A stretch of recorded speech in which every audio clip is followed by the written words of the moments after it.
हरे कृष्णा भक्तों, बैसाख मास भगवान विष्णु को अत्यंत प्रिय है। आज के नवे अध्याय में हम सुनेंगे एक ऐसी कथा जो हमें सिखाती है कि भक्ति और सेवा का फल कभी निष्फल नहीं जाता है।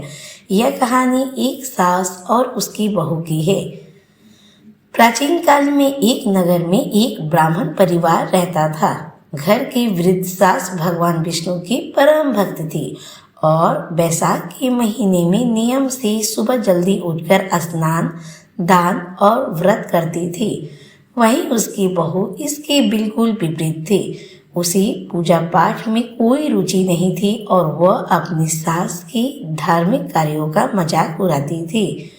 वह अक्सर सोचती थी, बुढ़ापे में आराम करने के बजाय मेरी सास ठंडे पानी से नहाती है और घर का कीमती अनाज और घी ब्राह्मणों को दान कर देती है। एक दिन जब बैसाख स्नान के लिए सास नदी पर गई तो पीछे से बहू ने गुस्से में आकर पूजा की सारी सामग्री फेंक दी और मन ही मन सास को कोसने लगी। जब सास घर लौटी और सब बिखरा देखा तो वह दुखी नहीं हुई। उसने शांति से कहा, बेटी, बैसाख का महीना पुण्य कमाने का है। तू चाहे तो मत कर, पर धर्म के मार्ग में बाधा मत डाल। लेकिन बहू पर कोई असर नहीं हुआ। बैसाख मास की समाप्ति पर जब सास उद्यापन का समय आया तो सास ने श्रद्धापूर्वक ब्राह्मणों को भोजन कराया। बहू ने सोचा, आज तो घर का सारा भंडार खाली हो जाएगा।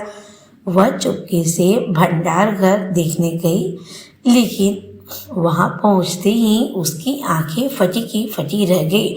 जो अनाज सास ने दिया था उसे दुगुना भंडार भर गया, क्योंकि जहां धूल थी वह स्वर्ण मुद्राएं चमक रही थी। पूरा घर एक दिव्य खुशबू से महक रहा था।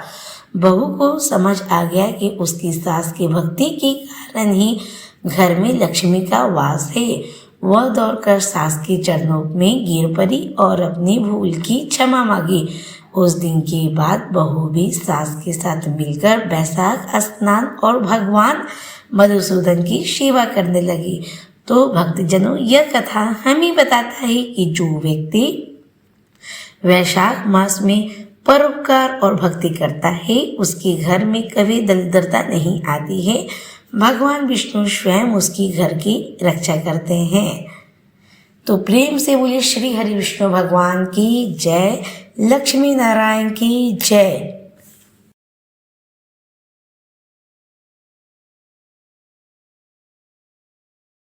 नमो नारायण। स्वागत है आप सभी का हमारे चैनल पे। बैसाख का पावन महीना भगवान विष्णु को अत्यंत प्रिय है। आज के इस वीडियो में हम श्रवण करेंगे बैसाख मास महात्म का 9वां अध्याय। इस अध्याय में हम जानेंगे कि कैसे केवल भगवान के नाम स्मरण और स्नान से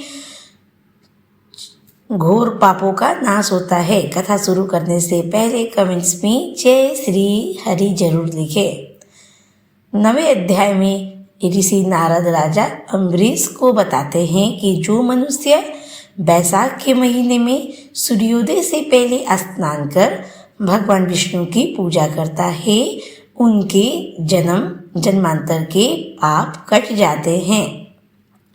इस अध्याय में भगवान के उस कल्याणकारी रूप का वर्णन है जिसमें वे शंख, चक्र, गदा और पद्म धारण किए हुए हैं।